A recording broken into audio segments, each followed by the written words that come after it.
Excellencies, ladies and gentlemen, I feel really very honored to be standing in front of you today and discuss the matters that are concerning both Italy and Somalia and Africa and Europe as well. I would say that the matter of Somali-Italian relations are one that is very much valued on our two sides. And this is the basis upon which we can build an even brighter future together.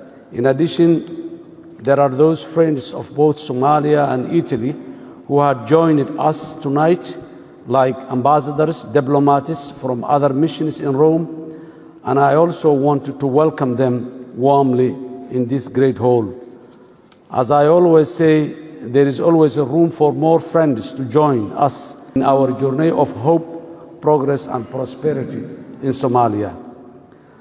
Somalia and Italy have strong historical ties and strong people-to-people relations anchored on a deep bond of trust, friendship, and interdependency in this rapidly changing world. Italy is indeed a broad, progressive, and prosperous nation playing a key role in the world, and we are very much glad that it is also one of Somalia's most important developmental, bilateral, and multilateral partners at this critical time of a positive change and reform taking place in Somalia.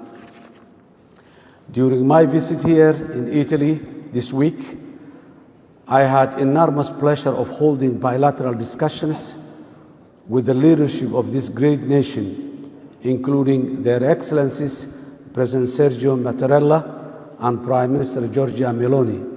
Both were wonderful and truly valued the historic relationship between Somalia and Italy.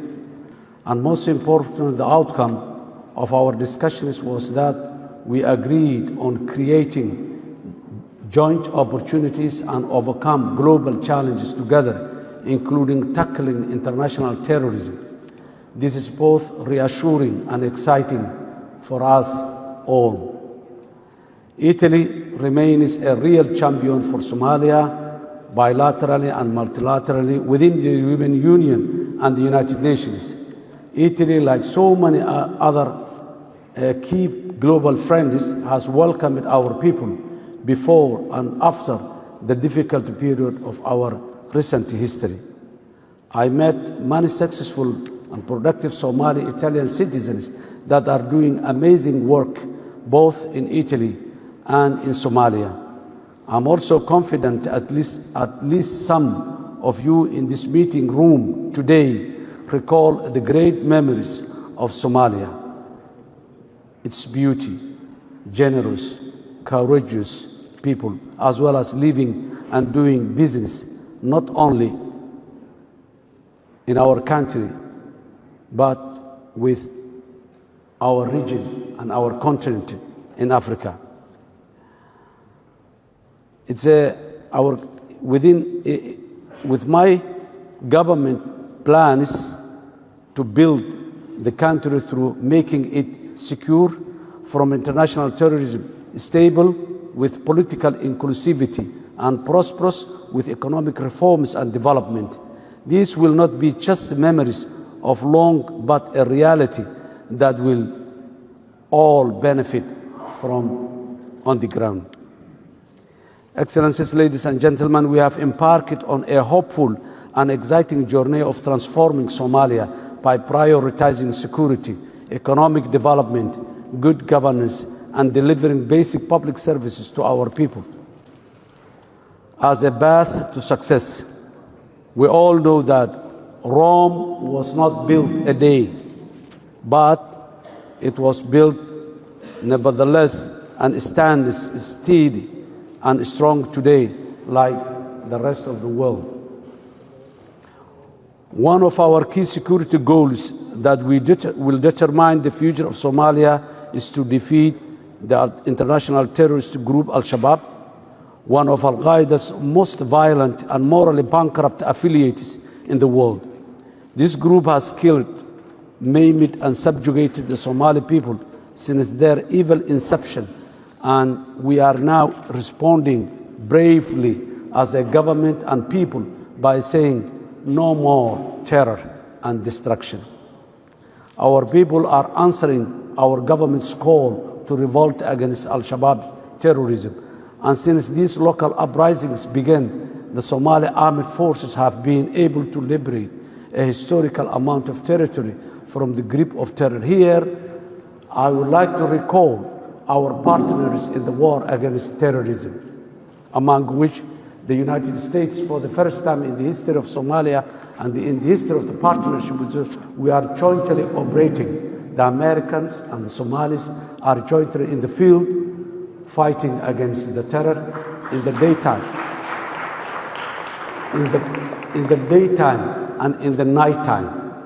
So the terrorists remain on their heels to run. This is a great pleasure. Also, similarly, our other partners like Turkey and the European Union as a whole, which the Italians are major part of that war in Somalia. Other countries, mainly our African Union mission in Somalia, our neighboring countries, which I recently has invited the heads of states summit in Mogadishu. The all three frontline states has joined hands with Somalia to defeat Al-Shabaab once for all inside Somalia, so that our region becomes very stable and prosperous, his region in the global world of today. Excellencies, ladies and gentlemen, Italy was among the most prominent investors in Somalia's major infrastructure in the past, including roads and hospitals, key industries, and human development. It was in the partnership with the Italian government that the Somali National University was established in the 1970s and operated extremely popular and beneficial academic exchange programs with the Italian universities here in Italy. Arguably, this strong constructive partnership contributed enormously to the creation of the Somali professional class that is still serving Somalia today after a long period of elapse.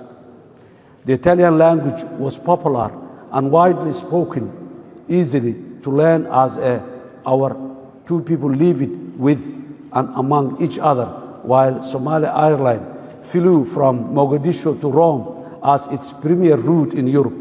Most of the Somali population support the Italian football teams, the Azzurri in particular, the Italian national team.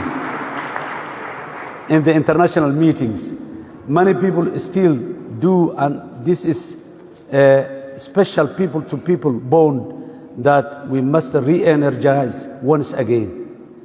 These are not nostalgic memories of the past, but opportunities that I feel can be regained with a purposeful refocus on a further strengthening Somali-Italian cultural, educational, trade, and economic ties alongside security cooperation. Italy has a broad record of innovation-led economic growth and makes it one of the top economies in the world today. Yet, despite the individual efforts of every government, the reality is that our world today is now more than interconnected than ever before. And without enabling productive international economic partnership across the world, both Italy and Somalia will find it difficult to overcome our growth and developmental challenges of the 21st century. Somalia is truly rich in resources, and our potential as a country is untapped yet. Also, Somalia is the gateway to Africa, the Middle East, the Far East. It is a connecting point where economic dreams converge with real global opportunities. It's a meeting point of diverse peoples and cultures. Accordingly, post-Al-Shabaab Somalia has the potential to be among world leaders in the global economic architecture, with competitive opportunities in logistics, agriculture, livestock, fisheries, energy, and the wider emerging blue economy. This provides the best opportunities for Italy's innovative private sector and their vast global network to explore invest, support our industries and people while making strong financial returns. Italian companies need to expand and gain greater global scale like all international businesses in Somalia. And Somalia is a natural home for them, especially as we are so strategically located in the Horn of Africa and are now actively participating in the efforts of economically integrated Horn of Africa as well as the East African community. The message to all Italian investors here in Italy is this: come to invest your second home.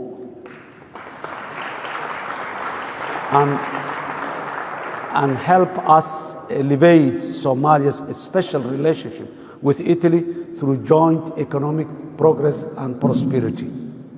The Somali federal government is working tirelessly to create a conducive investment environment to allow all investors, including Italians, to thrive through legislations in all key sectors, good governance, and investment in our human capital. Our commitment to investors is clear from our successful reform under the rigorous International Monetary Fund Economic Reform Program, which we are on track in completing a timely manner to achieve debt relief at the end of this year. Again, we do thank Italy and all Paris Club creditors for their support, and we continue to count on our special relationship with Italy and others for the support with both relieving our bilateral debts and supporting us to access concessionary and private sector financing for major developmental projects through international financing institutions, which will benefit both our nations and globally. Excellencies, ladies and gentlemen, I would like to conclude by repeating the significance of deepening Somali-Italian relationship through a marriage of our joint history and modern opportunities. Somalia truly considers Italy a valuable ally, unwavering friend, and a supporter in all opportunities and challenges. Somalia and Italy also have many wonderful common friends who are sent ambassadors and representatives to this great gathering today here in front of us. Gatherings today, like the participants of today, like the United States, with whom we must cooperate even more closely to find more specific relationship for the years to come and the generations to come. The world, including growing economies, tackling international terrorism, climate change, as well as creating opportunities in all our countries so that nobody else ever feel that they have to leave their home to be successful in other endeavors. In every possible way, Italy is a special friend to the government and the people of Somalia, and we sincerely want to build a prosperous future for both that benefits for both our people and our nation.